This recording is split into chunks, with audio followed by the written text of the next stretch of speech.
about how hard you hit. It's about how hard you can get hit and keep moving forward. To infinity and beyond! Some people without brains do an awful lot of talking, don't they? It's classified. You talking to me? I could tell you, but then I'd have to kill you. I can't lie! Expecto Patronum! Entertainment X. You never know what you're going to get. For this episode, I talk with Patrick O. Jones. The O stands for Oliver. He also hosts a podcast called Why I'll Never Make It, which I got to be a guest on as well. So him and I have this wonderful conversation about being fulfilled as artists and other projects to work on and how to maintain that fulfillment, life, work balance, happiness balance, and all things required for keeping an artist lifestyle. It's a really great conversation. And we go back a little bit to some contracts that we've worked on. So we get to talk about that as well. It's a wonderful conversation. I hope you enjoy. So without any further ado, Patrick Oliver Jones. We're back. I'm Clayton Howe, and today with me is Patrick O.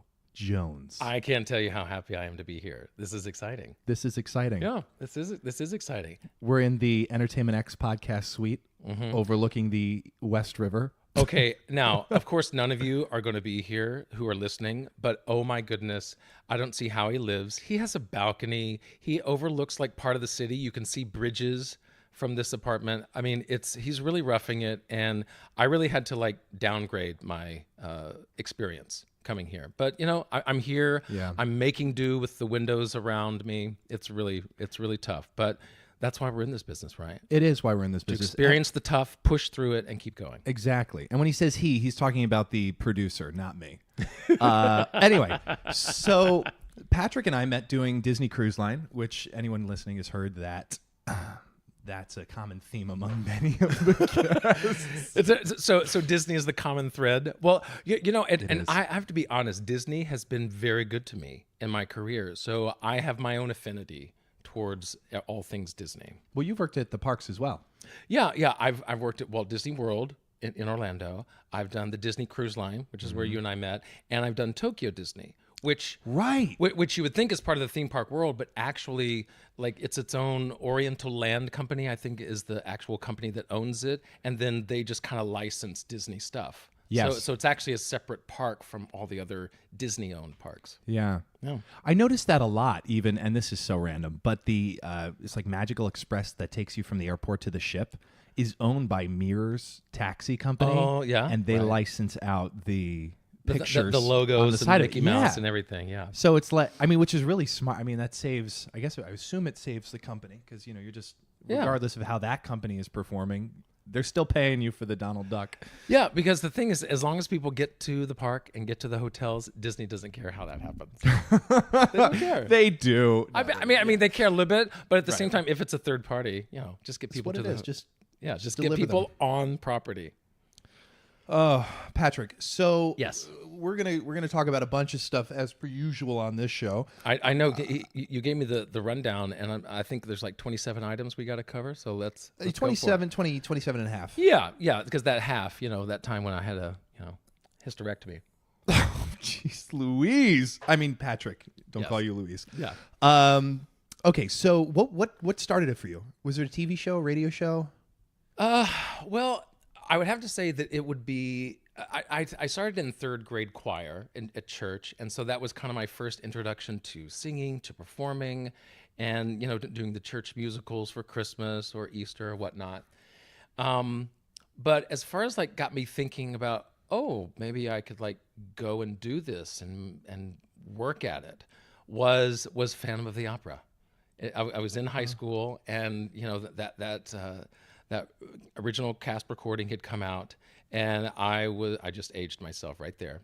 But it came out, and it is still, I think, the biggest selling cast album ever. So I mean, it was Big deal. Big deal. That was like the juggernaut that began, the Phantom of the Opera. Yeah. And so for me, listening to that music, being just sharing it with my other friends who also loved it, that was what got me thinking, because we would like learn parts of it and sing it back and forth, and we'd be on the bus or wherever, or going on choir tours, and we'd be singing it with each other. And so it was that made me think, oh wow, I really enjoy this. I mean, they're making a living doing this, maybe I could do that. So that was the impetus that made me think of it in a professional sense. Was this right around the time that you had to start thinking about colleges? Or yeah. I mean, so this was like around that time. I got to think about what to do. Yeah. Oh, yeah, and so my senior in high school, they instead of doing, because in years past they had done like Oklahoma, West Side Story, whatever it was, and so for that year they chose to just do a lullaby of Broadway, just a greatest hits kind of thing, and so they, I basically auditioned with Music of the Night, because I was like, I really want to do this song, and hoping that they would and they agreed. So I got to do that song as part, but then we also did snippets from Les Mis and all these other shows. So, I mean, but they let me have this like 5-minute solo in the middle of, middle of this like group lullaby Broadway review. Did you have alternatives?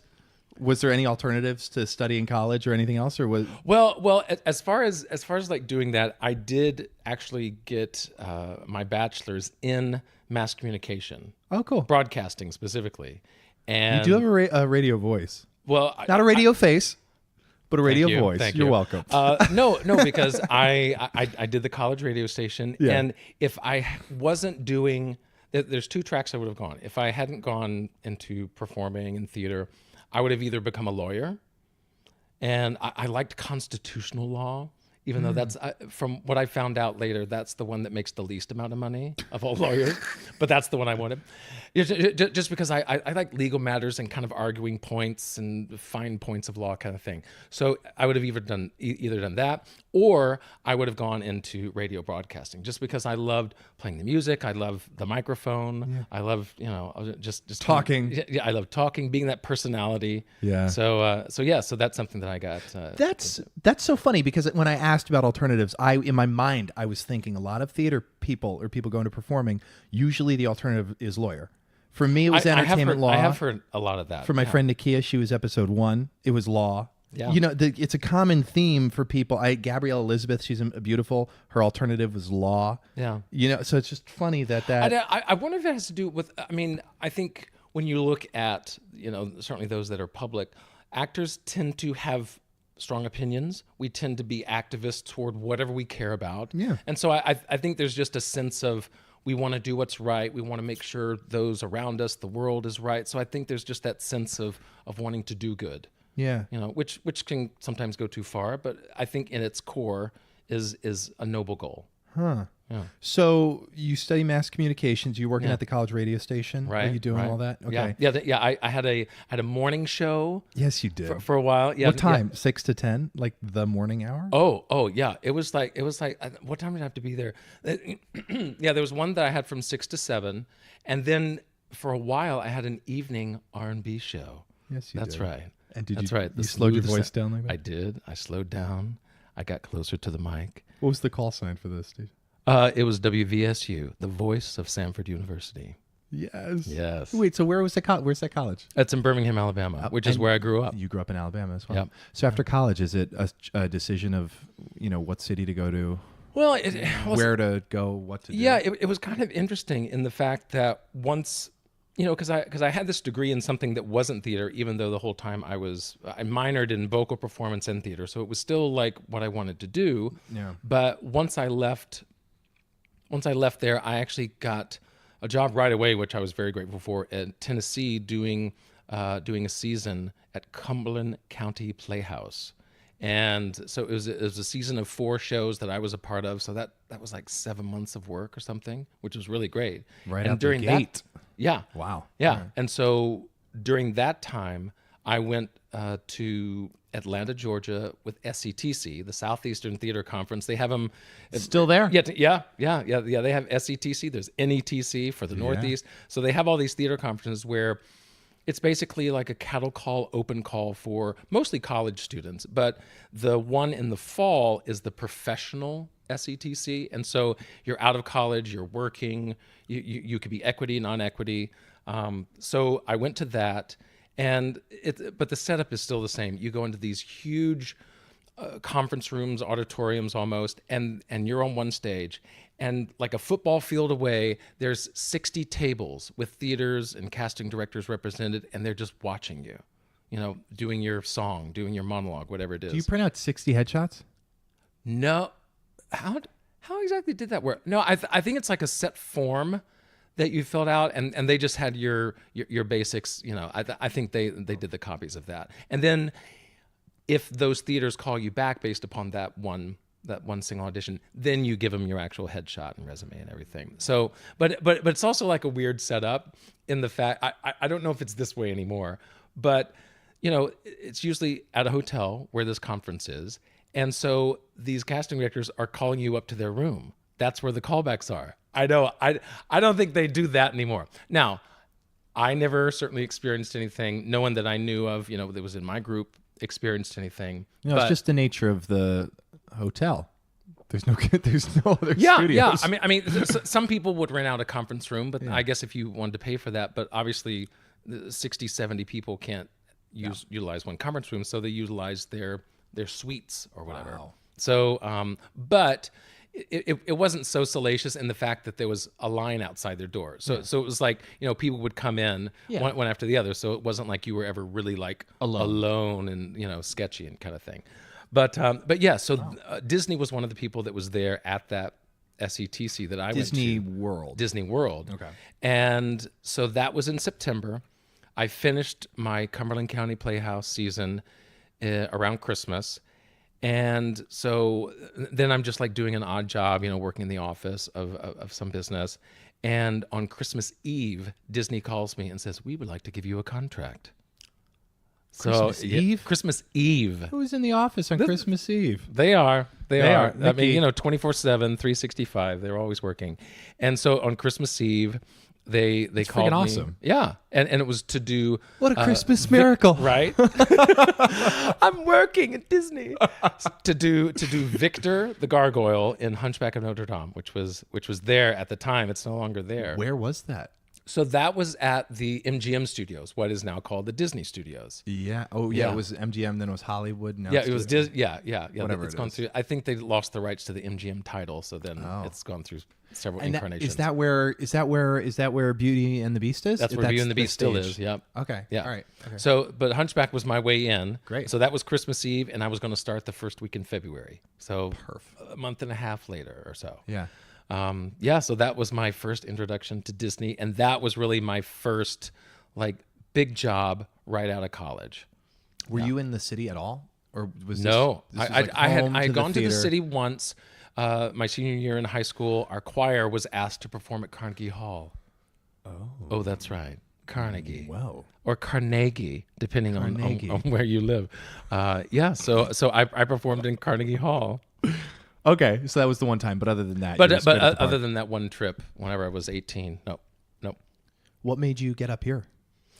When was Well, long journey, long road. I'll kind of go through the highlights. So basically, it went Disney. I planned to stay there 1 year, stayed 9. that? Okay. Disney, which included Tokyo Disney, and then I did cruise ships, Royal Caribbean. Yeah. And then after that, then I finally made the move about 10 years ago to move to the city. I was like, okay, it's time. I put it off long enough because my goal was to be at Disney World, which gives you an equity card, be there 1 year, do my contract, go to the city. Yeah.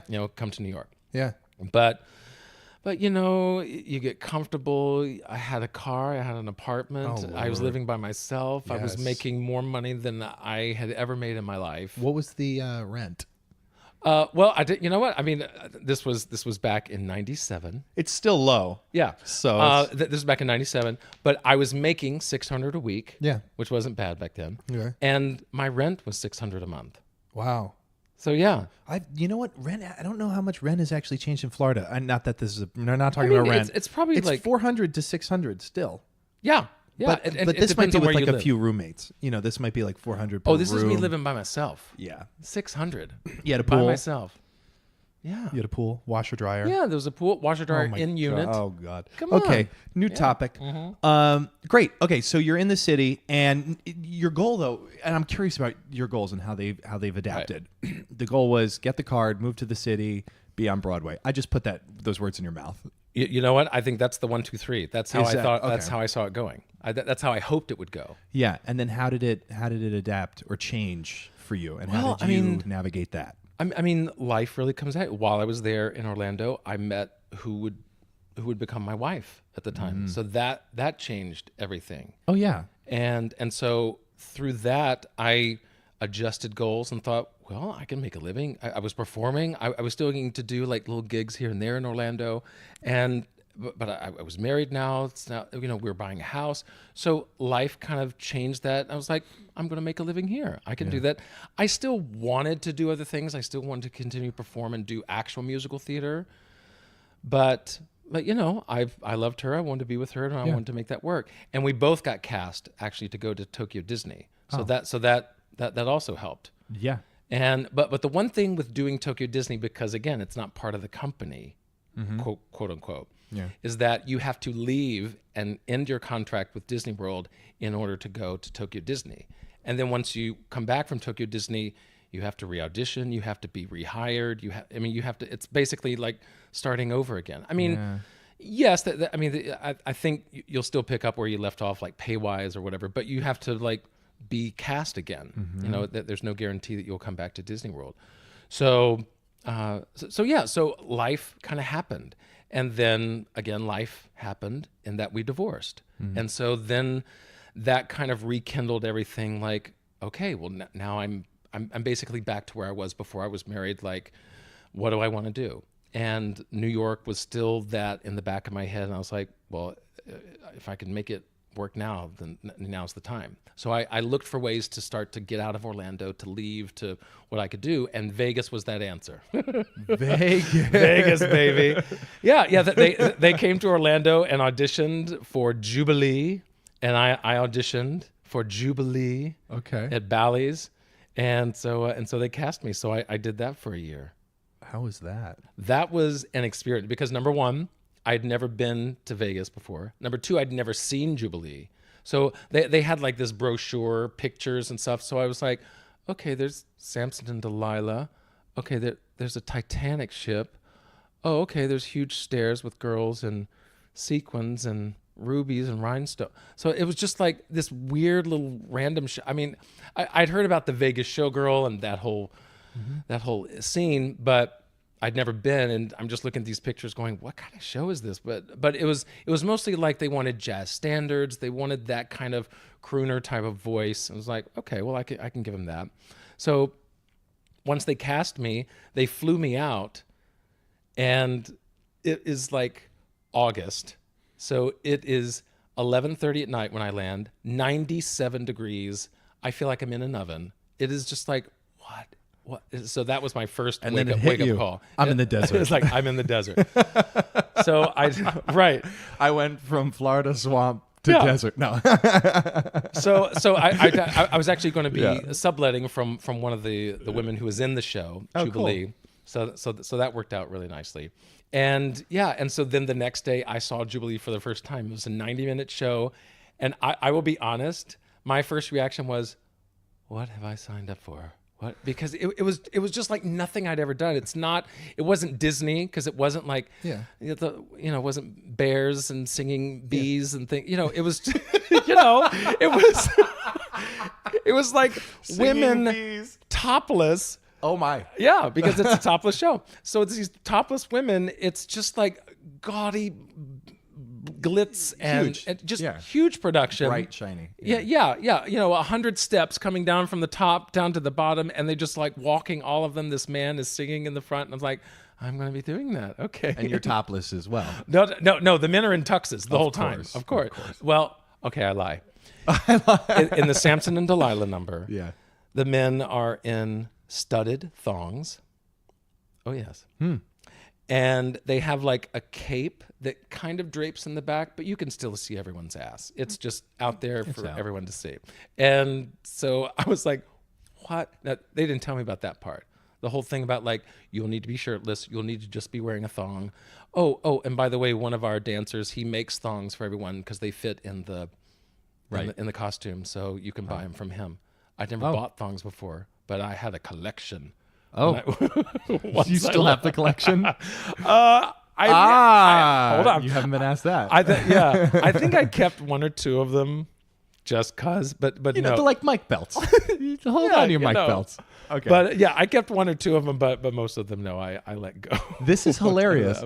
What was without giving away too much more, what was the offstage situation like? Was this like working down in Florida at all? Like car, apartment, drive to work? Yeah. It was the same kind of thing where Daytime I actually free? brought my car from Florida. Great. So I had that. Yeah. But as far as housing, it's the same situation where they kind of help you find Yeah. a place, but they're not paying for it at all. No. So that's how I hooked up with one of the housing situation there of the girl who was in the show. But yeah, it was very similar in that respect as far as the living and just the setup.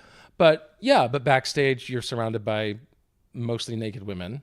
And it's just like, and so you're just talking with them, you know, because you talk backstage as you do. And so that was a little bit of a change for me. You're like, this isn't Disney. Right. This is not Disney. And you know, and being a bisexual male, it's like I could certainly appreciate it, but at the same time, that wasn't all I wanted. You know, so it wasn't a weird atmosphere for that. Did you have your days free? Yes, it was.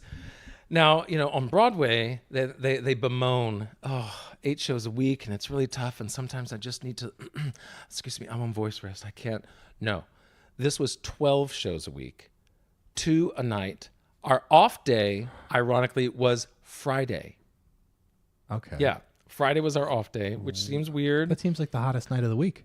But because Jubilee's mainstay was weekend guests, and so Friday was, I guess, somehow The travel day. it was the travel day, and so they wanted to make sure that they were there all throughout the weekend into the next week, and then they would be off on Fridays. So that was but yeah, it was 12 shows a week. It was a 90-minute show. So I think our first one was at 7, and our next one was at, it was either 10:30, but yeah, it was something like that. Okay. How long were you out there?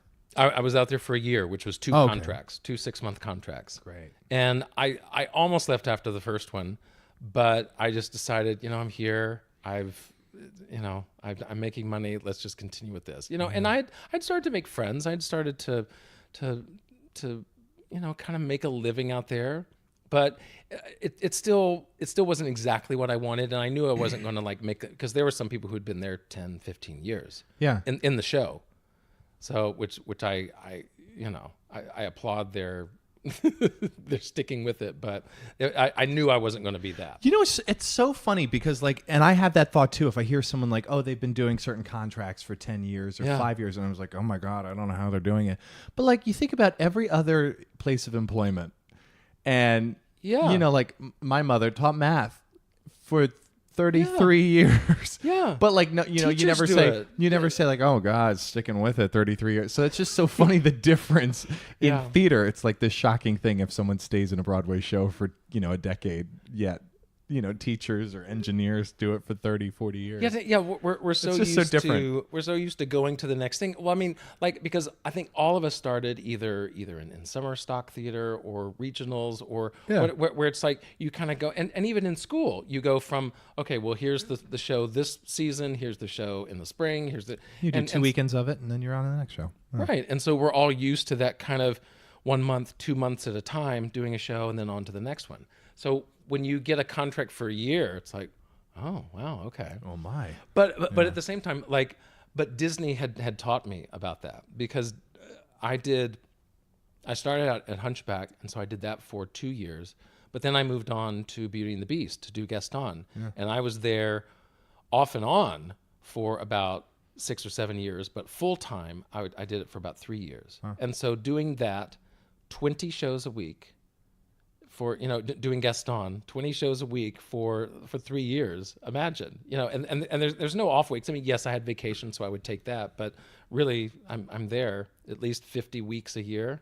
Laura. Yeah. So I mean that taught me longevity and enjoying what you do. Yeah. And finding pleasure in the sameness of things. And the uniformity of it. Yeah. Were you doing anything particularly special with your voice to stay on top of that? Or is it not really? I will say that fortunately, at least during that time, I was blessed in the fact that, it's not like I've warmed up every day. And especially whenever you're doing that many shows a week, your warm. Your voice gets used to it. It's like, I'm about to do 5 shows of this today. And I just did it yesterday and I did it the day before. And so your voice is just kind of ready at a moment's notice because you're doing it so often. And I think it's a little different than the 8 show a week. Because like for example, whenever I did Man of La Mancha, for that, yes, I warmed up every day. I had like my set thing. I tried to. I didn't drink because I knew that would affect my voice. There were things that I did to try to take care of myself. But at Disney, I think the muscle was being used so much that my voice was just ready, and so I didn't really need to take care of it as much. And fortunately, going from Alabama to Florida, my allergies went away. So a lot of the stuff that would get in the way of me singing whenever I was in Alabama and all the pollen and blah, blah, blah, it didn't affect me as much being in the tropical climate of Florida. So it was just kind of a perfect situation of... It is good singing weather. Yeah. Yeah, it is. As opposed to Vegas, which is vastly different, which is Not good desert, singing weather. dry. Yeah. And if you're not drinking water, then you'll just start to... Okay. Come play with Right? me. Just Yeah. trying to sing "Come Fly with Me." I don't know why I did that. Okay, so then you're back here in the city. Yes. So And- finally, after Vegas and the cruise ships, I'm here in the city. What was the shift for you mentally being here? Were things coming as easy as they had been coming? Not so much, mixed bag. It was interesting when I first moved here. Now I had done some auditioning while I was living in Orlando. And this was mostly after the divorce. I started to fly up for a weekend or so to New York, stay with friends, audition 2 or 3, and then come back to, and so that would happen every 3 or 4 months. I would just like go up to New York and audition. Yeah. Just to start to kind of get that feet wet. So then by the time when I moved here, I had at least kind of a semblance of the city and where to live and that kind of thing. And I had found an agent in Vegas that had an office in New York, and which was the reason why I went with them in Vegas. And so that was that kind of got me a head start, because finding an agent that's just one of the big things here in New York. And so having that, I think really was really the reason why when I first got here, I was able to get into some auditions, and I got in front of Warren Carlyle, kind of before he was like the thing, but he was gaining some momentum, and he was doing Tale of Two Cities at the time. And so that was my very first Broadway appointment audition. And, I was also like doing the EPAs, getting up at 7 o'clock in the morning or 6 o'clock, whatever, being there early. This is before the online sign-up. So you had to just be there. Yeah. And so I was doing the auditions, and it was, and so a lot of things were happening, and my agent at least was telling me, I think because I was kind of the new kid and I just came into town, I was like kind of in my prime. I was a good baritone, I guess, just leading man looked, all that kind of stuff, just kind of ticked off a lot of boxes of stuff that was being done then it was a good time for me to be in the city. So it felt like I was getting a lot of appointments and a lot of auditions. And the first thing that I booked was Gateway Playhouse, which is a regional theater in Long Island City. Not Long Island City, but out in Long Island. Bellport, Long Island. Bellport, right? And they cast me in The Producers. Yeah. And so I was like understudying Max, which I'm not really a Max, but understudying Roger Debris, and then I was little bit parts in the ensemble, and so that was like my first thing within a month or 2 of living here. Did you sign the wall down there outside the dressing rooms? Yes, I did. Yeah. It was. I mean, and that's kind of like roughing it, living because they kind of have all their housing right there on property, and some of it's in a house, some of it's in like this makeshift, like it seems like a dorm situation ish. The Coop. Yeah, the Coop. They that theater has a lot of history. Yeah, for yeah, regional. it's been around a as long. far- And I mean, Gene Hackman performed there. look at that. See, Swear to God. how about that? And the God. And Norm Lewis. Those are just Oh, the two that's that right, pops yeah. out in my mind. But I was just Yeah, yeah. I mean, not that makes it have history. Well, it no, has history. Well, no, Those are two people that well, no, perform it's so there. interesting. Like theaters around New York City, Yeah. because back in the day, that was where you did out of towns a lot of You'd go time. vacation. Or like whenever you weren't on Broadway, then you went to go do this little regional theater. That In was Algonquin, Maine. Yeah, you went to this little 50 miles out of town, did a little 2 or 3 weeks there, and then you came back to the city. Yeah. So yeah, like Bucks County, I performed there Yeah. as well. It has the same history Yeah. of like Jessica Tandy and Hume Cronin, like old names Yeah. from like the 30s and 40s and 50s and that kind of thing. So it's just that, yeah, there's a lot of history around the city. Yeah, and they're like very small, quiet town Mm-hmm. theaters, but people will show up and perform at them. Yeah. That's cool. That's really cool. So you were getting appointments. Yeah, it seemed like the momentum was there Yeah. and going really well.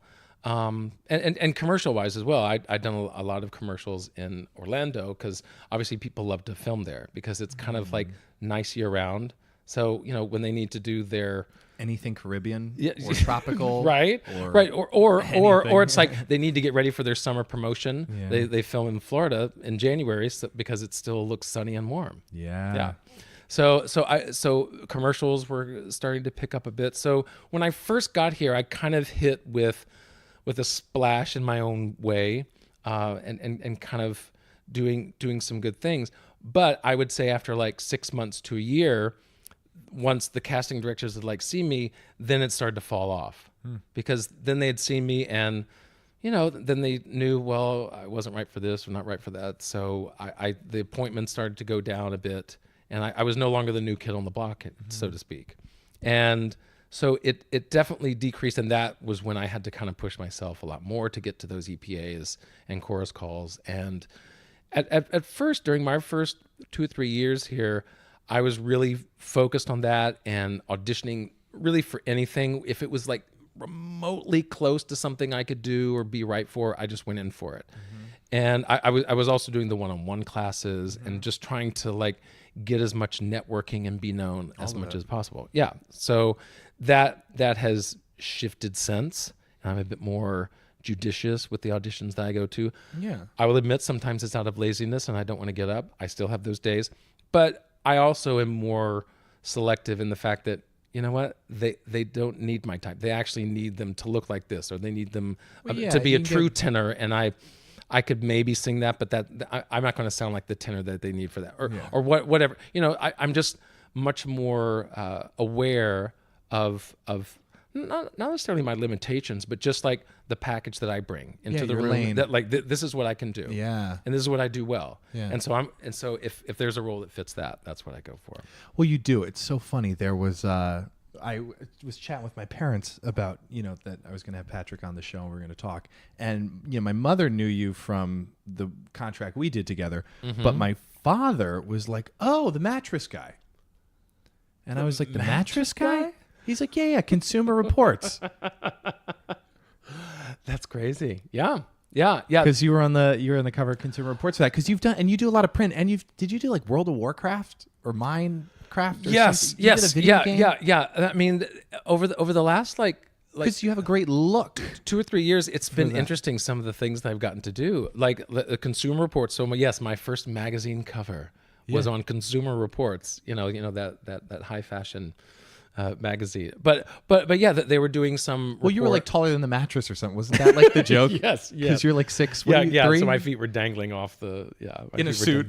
It was perfect. Or No. They actually had me in pajamas. Oh, they did. Yeah, I just picture you in a suit. Right. all the Right. time. So they had this woman next to me playing my wife, girlfriend, whoever. So she was like balled up. She fit. Right. She fit on the bed. And then there's me, and I'm like looking directly at the camera because I can't sleep. And so they were doing a whole article, I think on why people can't sleep and that kind of thing. So I think it was about mattresses or something, or how people can get to sleep easier. Yeah. And so yeah. So but the thing is that they shot, I want to say like 8 or 9 different couples, in bed in different positions and doing this, and so they took a lot of pictures. But they had no idea who was going to be on the cover, and I was just the one who was chosen. Isn't that funny? Yeah. So I had no idea when I did the shoot that it was for the cover. Complete happenstance. I just knew it was for the inside article. Yeah. That they were going to have all these pictures. So it was just a freak happenstance, as you said. That's so yeah. funny. Yeah, and then the World of Warcraft that you mentioned, that was something that I auditioned for. It was a commercial here in the city, and got called back. And so I was called back on like a Friday, I think, or maybe a Saturday. But anyway, it was a Friday or Saturday was the callback. And then on that Sunday is when they told me, okay, you've been cast. You're now going to fly to Belarus on Wednesday, and that's where we're going to film the commercial. I mean, I knew that beforehand, but I wasn't really thinking. This was because of particular like terrain that they wanted in the background. No, this particular. No, it had to do with the video game is produced in Belarus, and so the whole production company and everything was there.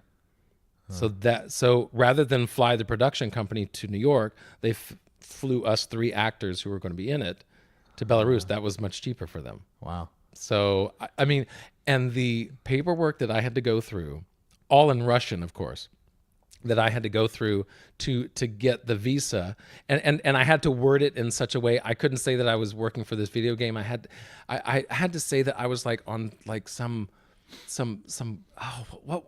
what was it? I had to word it in a specific way so that they wouldn't think that I was like working. I was just part of a team or something. But anyway, I had to word it in a very specific way in order to have the visa approved. And yeah, it was quite a process to get all that done in like 2 days. Oh my goodness. So that the visa could be approved in time for me to leave by Wednesday. How long were you there?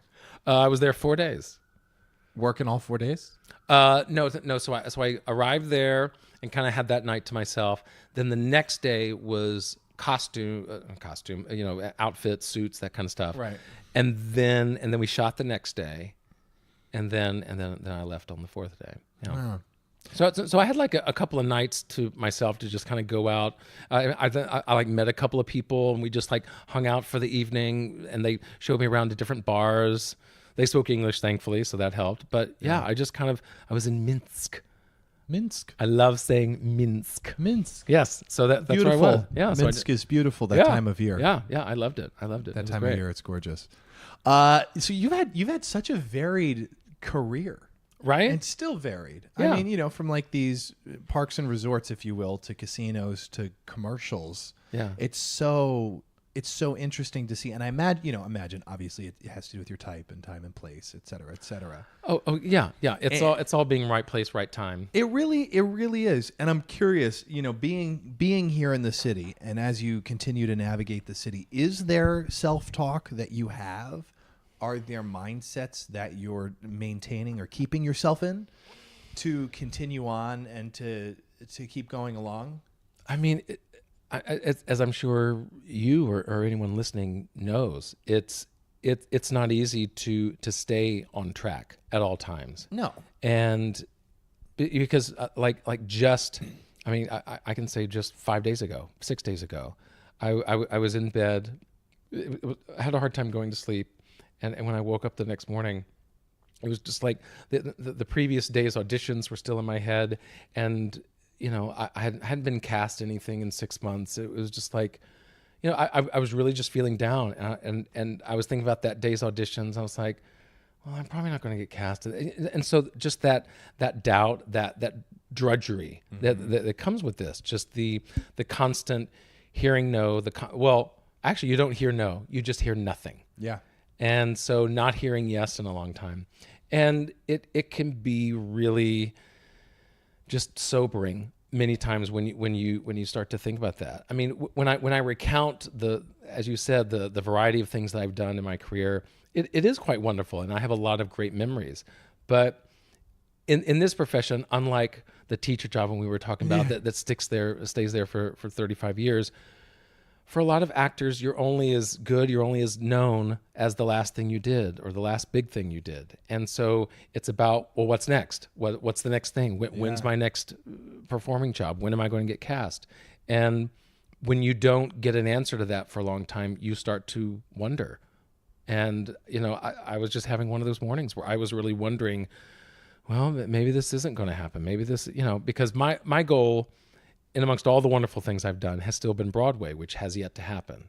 And so, like when I first got here, it was like, I'm going to do it. I'm going to make it. It's going to happen. Whenever it happens, it's going to happen.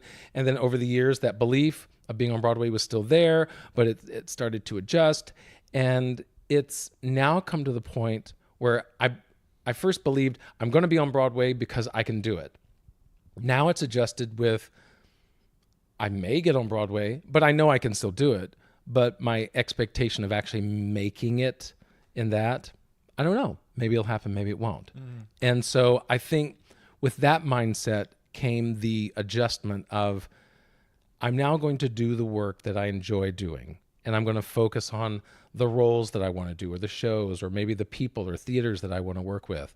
And so that is where I need to find my joy, rather than having to put something on my resume that says Broadway, or having, I mean, that's still my goal, and I'm still going to shoot for that and hope for that. But my day-to-day joy now has to come from the doing the work wherever it is. And so now that's if I'm going to leave town, am I going to enjoy this? For example, this was about a couple of years ago. Peter and the Starcatcher was being done regionally, and the casting director called me in for one role, Lord Astor. But Black Stash is like the role that I want to do in that show. Black Stash, if you haven't seen it, I mean, he's like just a hilarious version of Captain Hook, and he's so arrogant and full of himself, but absolutely bumbling. He's so funny.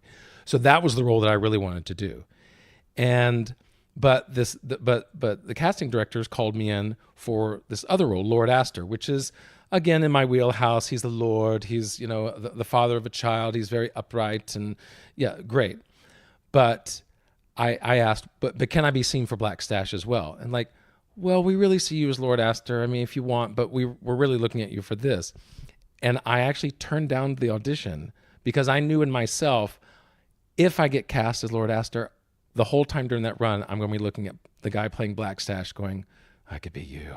Why am I not you? I wouldn't be happy doing it. And now I think 2 or 3 years later, I'm in a different place, and I would be able to, be professional and take pride and joy in whatever I'm doing. But at that time, I knew it was the right decision. Like, I will not be happy if I'm cast in this particular role.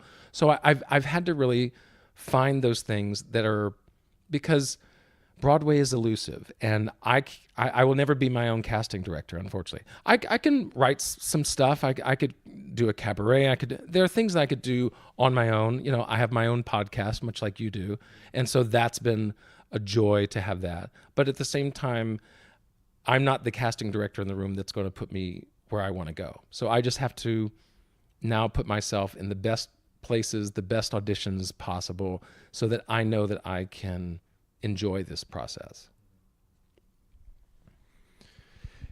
Yeah, that is extremely important. And the thing that comes to mind when you bring this up is, and I'll see people who have already worked on Broadway once or twice or a few times, and they're still looking for that next job. Like, there's no real making it. Right? There's no one, maybe for a minute in your mind you're like, oh, I reached that goal. Right. But as a human, you're either growing or you're rotting. So if you want to keep growing, you set a new goal, because you're not going to sit there and rot. And to see people who have gotten something, and there's air quotes with this, that they've, Broadway, more air quotes, that they've gotten that, and yet there's still, you're only as good as the last thing you did. And each month that you keep auditioning and not booking, it could be a suspicion when you get in the room of, why haven't they worked since this, B-Way show? Yeah. And you haven't. And again, I'm speculating. I don't cast shows. I don't do any of that. But it's that speculation of, you're only as good as the last thing you've done. So it's really interesting. How do you keep your soul fresh, with like your podcast and what you're working on, versus your career and your professional face, in the room, fresh. Mm-hmm. It's an interesting thing to navigate, to balance, to self-talk, because it's so fun. And you also brought up that other thing about, you're in your room and you were like, well, I might not get cast, so what's the point of going down? You know, after your extensive resume, we didn't talk about the national tour. We didn't talk about Addams Family. We didn't talk. I mean, there's a lot more than just Disney World that you worked at. Yeah. And it's I want to say funny. It's not funny, but how powerful the voice is. You know, your voice is what you say something. There was the other day, I had 2 appointments at night, and I was like, I don't want to go. I said it out loud. I don't want to go to them. And the first person canceled 15 minutes later, and then I texted the next person, and they were like, we're going to have to reschedule.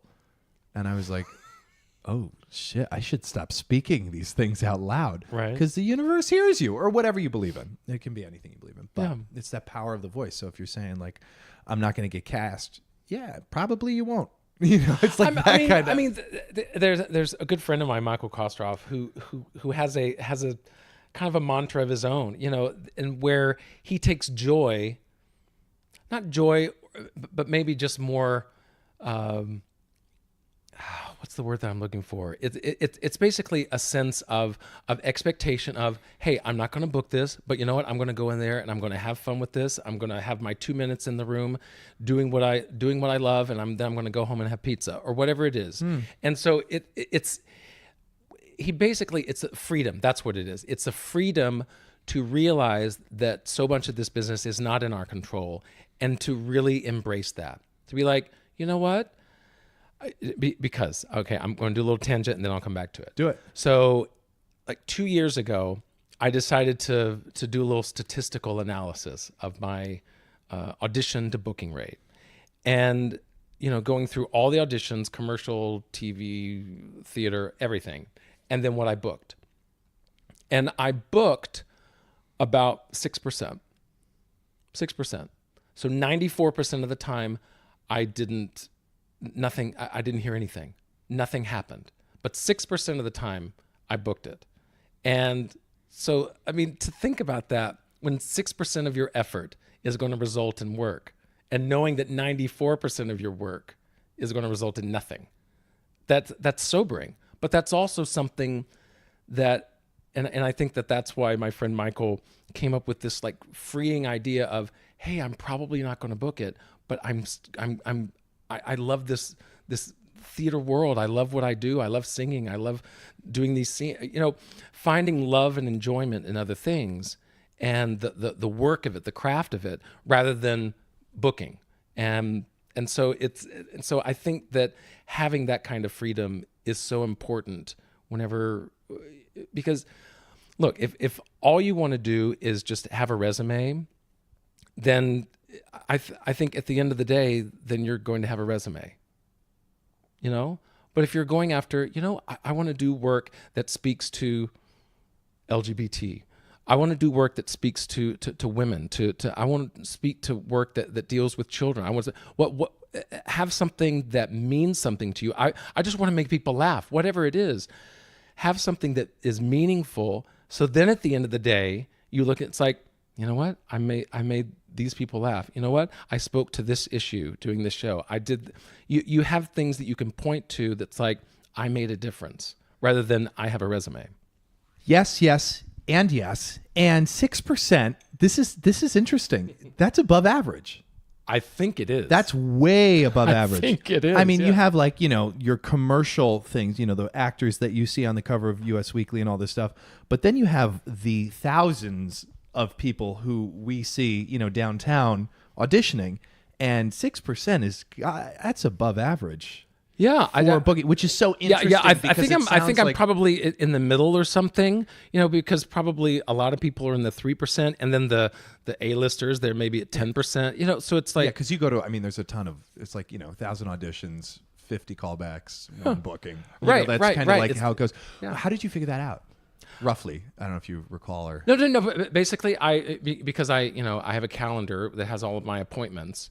And so I just went through all my EPAs, all my agent appointments. I just put that in one column. And then I did break it down to callbacks. I forget that percentage. But then the next was finding out what work I actually did. And I think that year it was something like I booked like 7 or 8 things. And so based upon however many auditions, you know, that came out to like 6%. Wow. Yeah, Vince Vaughn did this.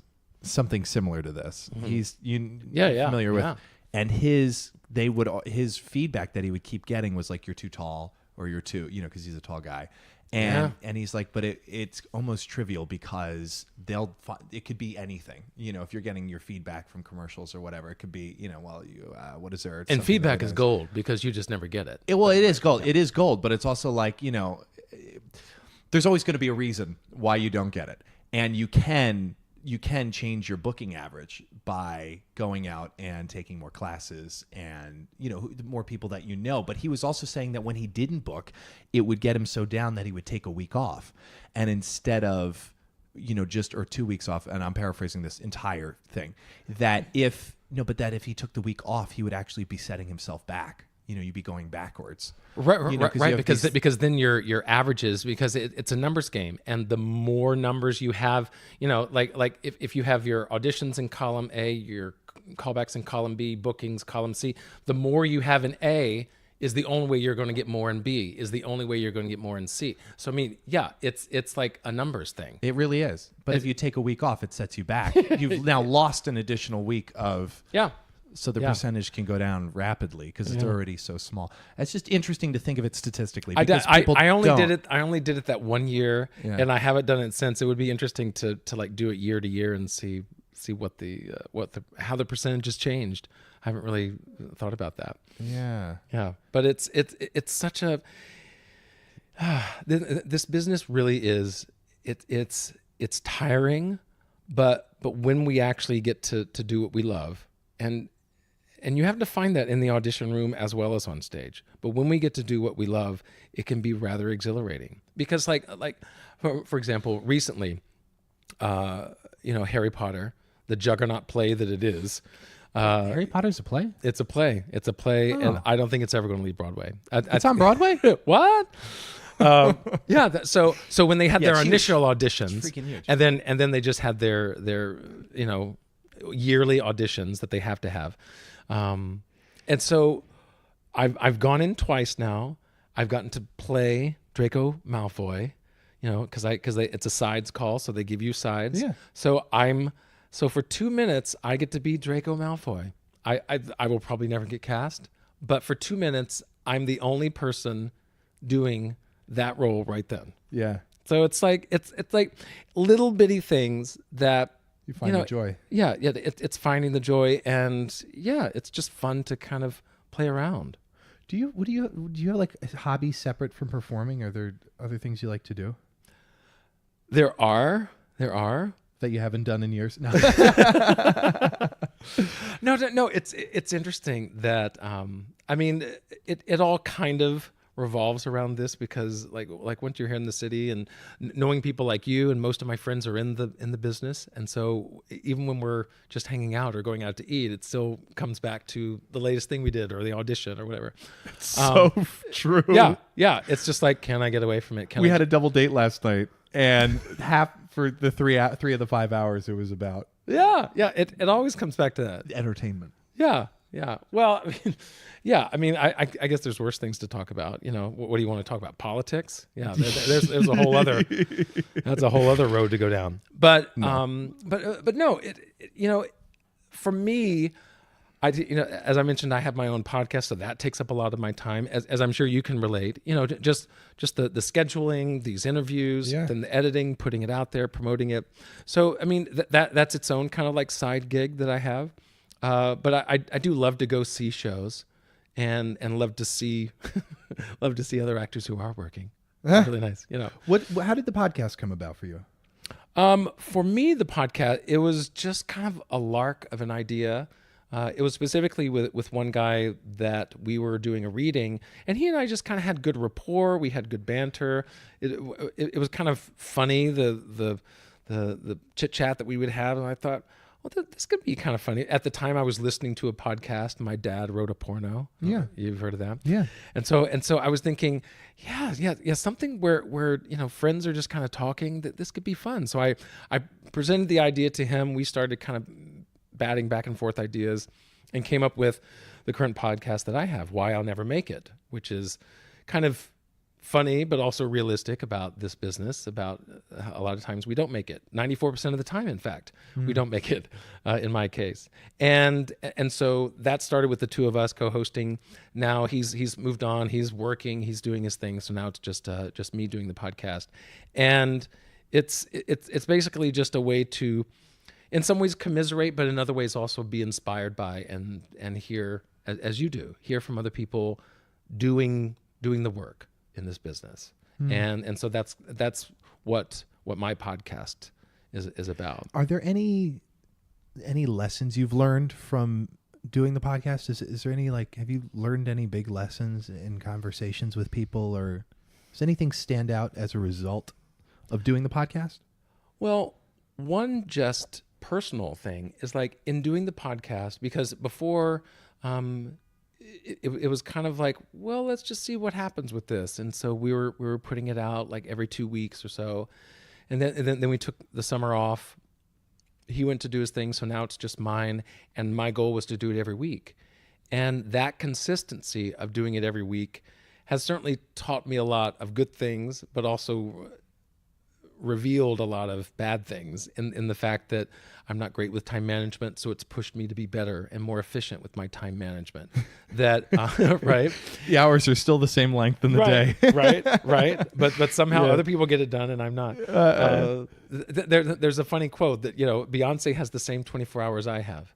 And look what Beyonce's doing with it. It's true. Yeah, it's true. Yeah. So it's that idea that I don't need to feel limited by time.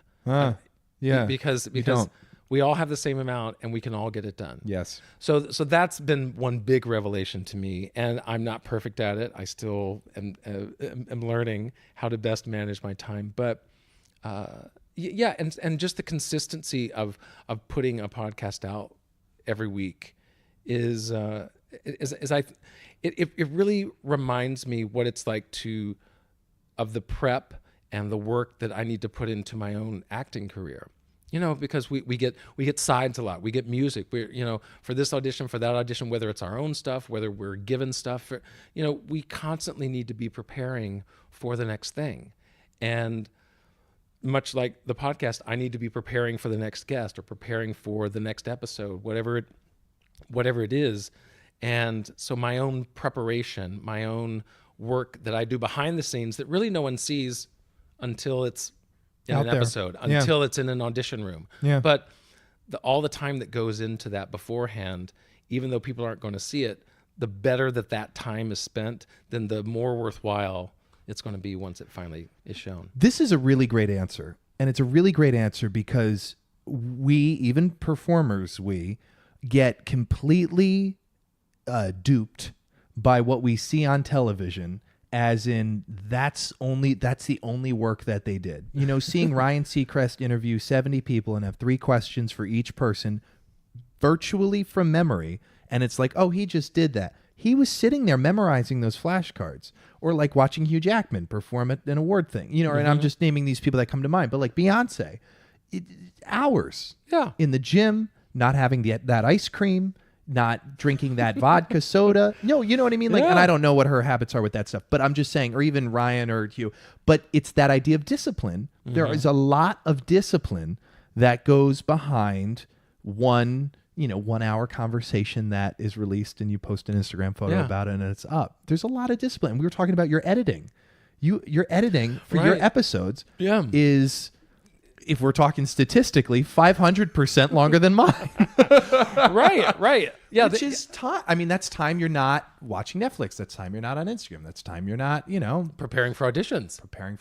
Yeah. So I mean, it can be such a time zapper. And I know that, I think we all do this. We're stuck on our phones or social media, whatever it is, that we have these time zappers that 2-3 hours pass and we're like, crap, why, I need to be doing this instead. Yep. And we put off what is really important because we want to just kind of feel comfortable. And I know we're humans. Yeah. Yeah. I know that I do that a lot, and I choose the comfort over the work a lot of times. Yeah. Because that's where we sit as humans generally. So you have to fight through it.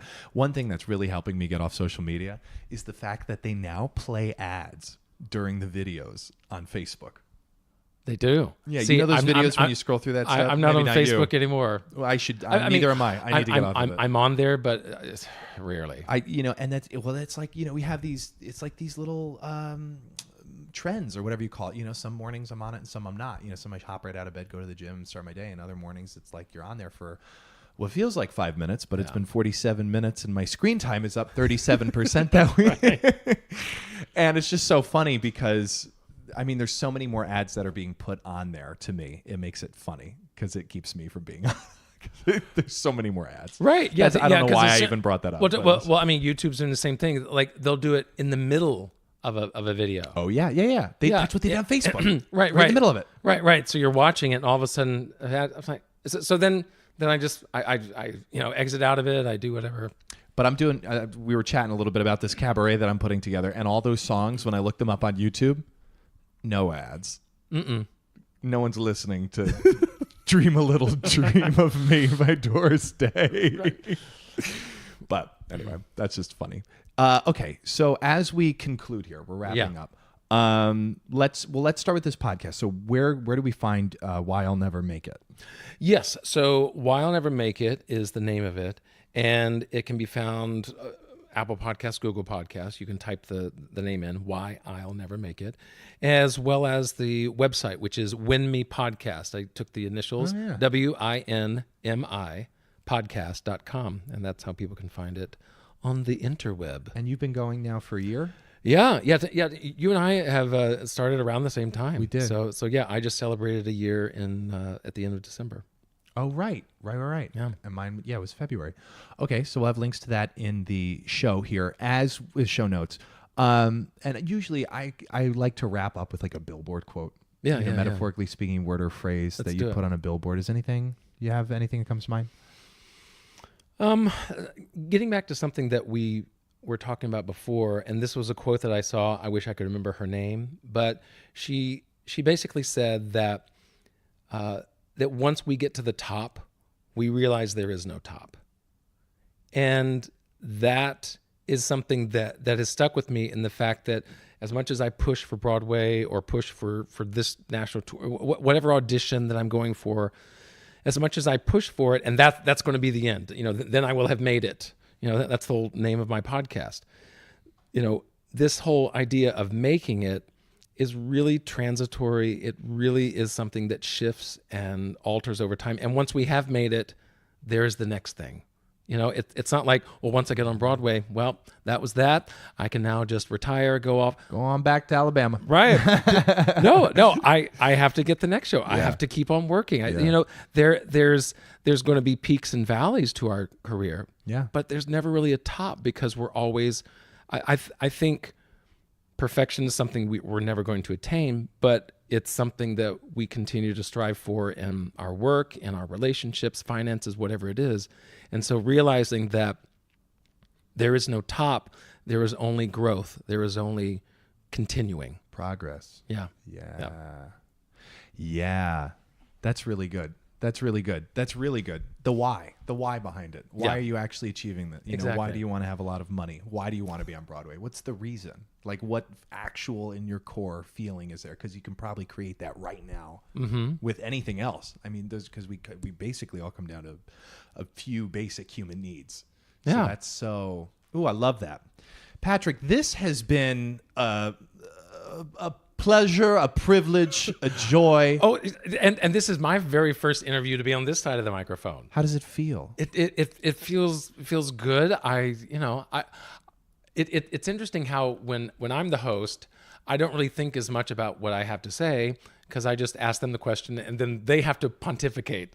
So it's interesting being on this side and choosing my words a little more carefully, but at the same time trying to say something that means something. Because we were talking about self-talk earlier, and it's the same things that I have to say to myself. Sometimes it's the negative down voice, and then other times it's the voice that picks me back up again. And so hopefully I've given you a little bit of both. Yes. I feel it, so I'm sure people listening have felt it as well. Well, thank you very much. Oh, this was a pleasure. Is there anything else you want to add before we wrap on up here? Can I have some more tea? Yes, of course. Ladies and gentlemen, boys and girls. That's right. Patrick O. Jones. Thank you very much. You've been listening to Entertainment X, the podcast. You can follow Entertainment X on Instagram at _EntertainmentX_.